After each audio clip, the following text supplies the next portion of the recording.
అనంత కరుణామయుడు అపార కృపాశీలుడైన అల్లాహ్ పేరుతో ప్రారంభిస్తున్నాను. సూరే అన్నజ్మే 3వ రుకు 38వ వివరణ.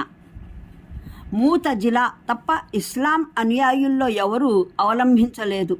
కేవలం వారే ఈ ఆయట్కు ఒక వ్యక్తి చేసిన కృషి మరో ఇతర వ్యక్తికి ఎట్టి పరిస్థితులలోనూ లాభదాయకం కాజాలదు అన్న భావాన్ని ఆపాదిస్తారు. దీనికి భిన్నంగా సున్నత్ అనుయాయులు ఒక వ్యక్తి చేసిన దువా వేడుకోలు ఇతరులకు ప్రయోజనకరమవుతుందన్న విషయాన్నైతే ఏకగ్రీవంగా అంగీకరిస్తారు. ఇది ఖురాన్ ద్వారా రుజువైన విషయం. అయితే పుణ్యఫలం ఇతరులకు వర్తింపజేయడమైనా ఇతరుల పక్షాన ప్రాతినిధ్యం వహించి చేసిన ఏదైనా సత్కార్యం అయినది అయినా ఇందులో వారి మధ్య సూత్రప్రాయమైన వ్యత్యాసం లేదు. కేవలం వివరాలలోనే భేదాభిప్రాయం ఉంది. 1. పుణ్యఫలం వర్తింపజేయడం అంటే ఒక వ్యక్తి ఏదైనా సత్కార్యం చేసి దాని పుణ్యఫలం మరో ఇతర వ్యక్తికి ప్రసాదించమని అల్లాహను వేడుకోవడం. ఈ విషయంలో ఇమాం మాలిక్, ఇమాం షాఫీ ప్రకారం పూర్తిగా శారీరకమైన ఆరాధన, ఉదాహరణకు నమాజ్, రోజా, ఖురాన్ పారాయణం మొదలైన వాటి పుణ్యఫలం ఇతరులకు అందదు.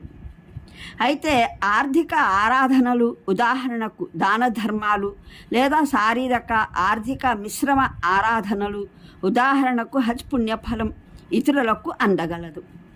మూలతః ఒక వ్యక్తి ఆచరణ మరో వ్యక్తికి ప్రయోజనకరం కాదు. అయితే ప్రామాణిక హదీసుల రీత్యా సదకా, దాన ధర్మాల పుణ్యఫలం ఇతరులకు చేరవేయడం సాధ్యమే కనుకను, మారు హజ్ చేయడం కూడా సాధ్యమే కనుకను ఇటువంటి కోవకు చెందిన ఆరాధనల విషయంలోనే పుణ్యఫలం వర్తింపజేయడం సరైనదని ఒప్పుకుంటారు. దీనికి భిన్నంగా హన్ఫీ ధర్మవేత్తల విధానం ఏమిటంటే మానవుడు తాను చేసిన ప్రతి సత్కార్యపు పుణ్యఫలాన్ని ఇతరులకు కానుకగా పంపవచ్చు. అది నమాజ్ అయినా, రోజా అయినా, ఖురాన్ పారాయణమైన, జిక్రే సంస్మరణ అయినా, సదకా దాన ధర్మం లేదా హజ్ ఉమ్రాలైనా. దీనికి ఆధారం ఏమిటంటే మనిషి ఏ విధంగా కూలీ చేసి దీని ప్రతిఫలం నాకు బదులుగా ఫలానా వ్యక్తికి ఇవ్వవలసిందని కోరగలడో అదేవిధంగా అతను ఏదైనా సత్కార్యం చేసి అల్లాహను దీని ప్రతిఫలం నాకు బదులు ఫలానా వ్యక్తికి ప్రసాదించవలసిందని ప్రార్థించనుగలడు. ఇందులో కొన్ని రకాల సత్కార్యాలను వినాయించడం, మరికొన్ని రకాల సత్కార్యాల వరకు దాన్ని పరిమితం చేయడం ఏమాత్రం సమంజసంగా కానరావడం లేదు. ఈ విషయమే అనేక హదీసుల ద్వారాను నిరూపితమైంది. బుఖారీ, ముస్లిం, ముస్నద్ అహ్మద్, ఇబ్ను మాజా, తబరానీ, ఫిల్ ఔసత్, ముస్తద్రిక్, ఇబ్ను అబీ సైబాలో హజరత్ ఆయిషా రజియల్లాహ, హజరత్ అబూ హురైరా రజియల్లాహ, హజరత్ జాబిర్ బిన్ అబ్దుల్లా రజియల్లాహ, హజరత్ అబూ రాఫే రజియల్లాహ, హజరత్ అబూ తల్హా అన్సారు రజియల్లాహ, హుజైఫా బిన్ ఉసైద్ అల్ గిఫారీ రజియల్లాహ వీరి ఏకగ్రీవ ఉల్లేఖనం ప్రకారం దైవ సందేశహరులు సల్లల్లాహు అలైహి వసల్లం 2 గొర్రెపోతులు తీసుకుని ఒక దాన్ని తన తరపున, తన ఇంటివారల తరపున ఖుర్బానీ చేసి మరొక దాన్ని తన అనుచర సమాజం తరపున ఖుర్బానీ చేశారు. ముస్లిం, బుఖారీ, ముస్నద్ అహ్మద్, అబూ దావుద్, నసాయిలలో మహానీయ ఆయిషా రజియల్లాహ ఉల్లేఖనం ఒకటి ఉంది. దాని ప్రకారం ఒక వ్యక్తి దైవ సందేశహరులు సల్లల్లాహు అలైహి వసల్లంని నివేదించుకున్నాడు. నా తల్లి అకస్మాత్తుగా మరణించింది. ఆమెకు మాట్లాడే అవకాశం దొరికి ఉంటే ఆవిడ సదకా దాన ధర్మాలు చేసేందుకు తప్పక ఆదేశించేది. ఇప్పుడు నేను ఆవిడ పక్షాన సదకా చేసినట్లయితే ఆవిడకు ప్రతిఫలం లభిస్తుందా అని. దానికి ఆయన అవును లభిస్తుంది అని సమాధానమిచ్చారు.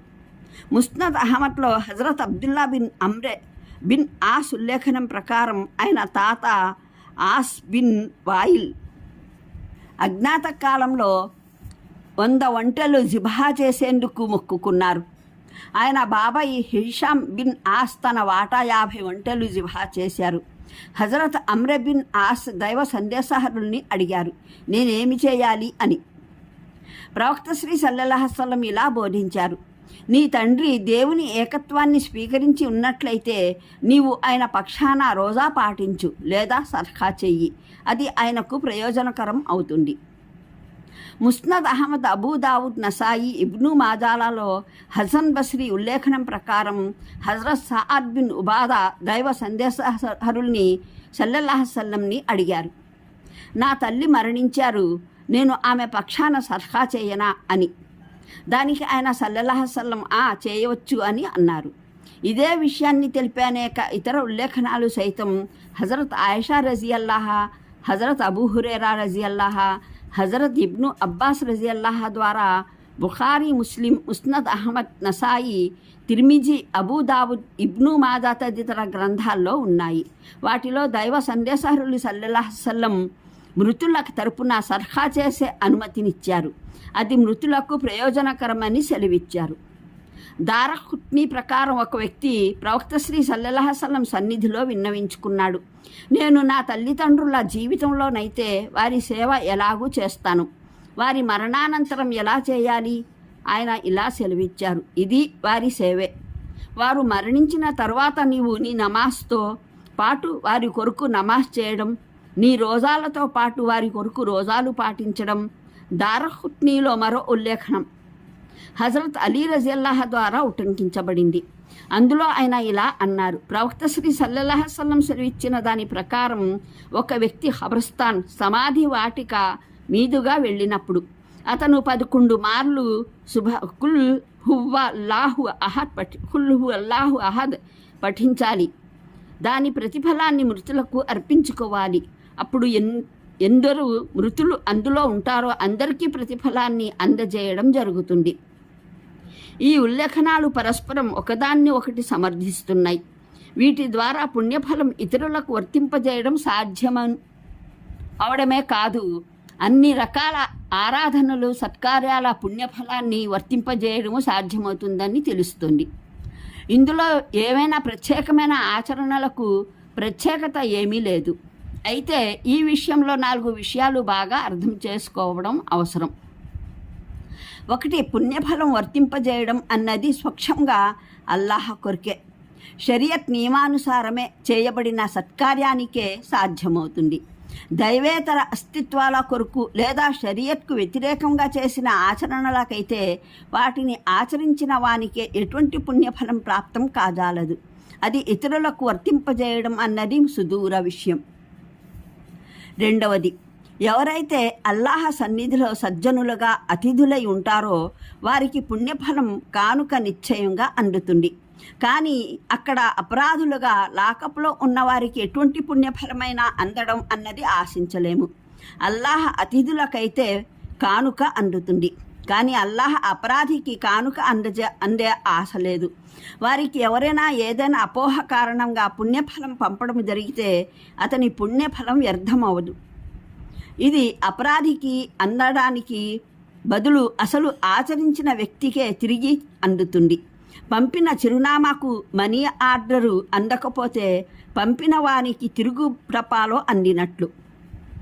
3వ విషయం, పుణ్యఫలం అయితే వర్తింపజేయడం సాధ్యమే, కానీ పాపఫలం వర్తింపజేయడం సాధ్యం కాదు.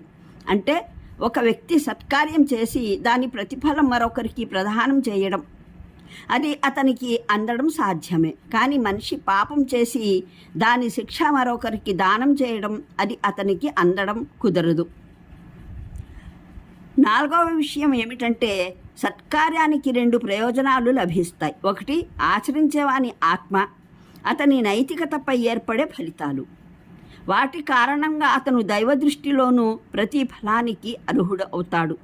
2. అతనికి అల్లాహ్ బహుమానంగా ప్రదానం చేసే పుణ్యఫలం పంపడం అన్నది మొదటి విషయానికి వర్తించదు. అది కేవలం 2వ విషయానికే పరిమితం. దీని ఉదాహరణ, ఒక వ్యక్తి వ్యాయామం చేసి కుస్తీ కళలో బాగా నైపుణ్యం గడించే ప్రయత్నం చేస్తాడు. దీనివల్ల అతనిలో పుట్టే శక్తి, నైపుణ్యాలు ఎంతసేపటికి అతని స్వంతం, అతనికే ప్రత్యేకం. ఇది ఇతరులకు పంపడం సాధ్యపడదు. అలాగే అతను ఏదైనా రాజ దర్బారులో ఉద్యోగి అయినట్లయితే, పహల్వానుగా అతనికి ఏదైనా జీతము నిర్ణయమై ఉన్నట్లయితే అది అతనికే ప్రాప్తమవుతుంది. అది ఇతరులు ఎవ్వరికీ ఇవ్వబడదు. అయితే అతని కార్యనిర్వహణ వల్ల సంతుష్టులయ్యి అతని యజమానులు ఇచ్చే బహుమానాల విషయం మటుకు వేరు. ఆ పహల్వాను వాటిని తన గురువుకు, తల్లిదండ్రులకు లేదా ఇతర సహకారులకు అతని పక్షాన ఇవ్వవలసిందని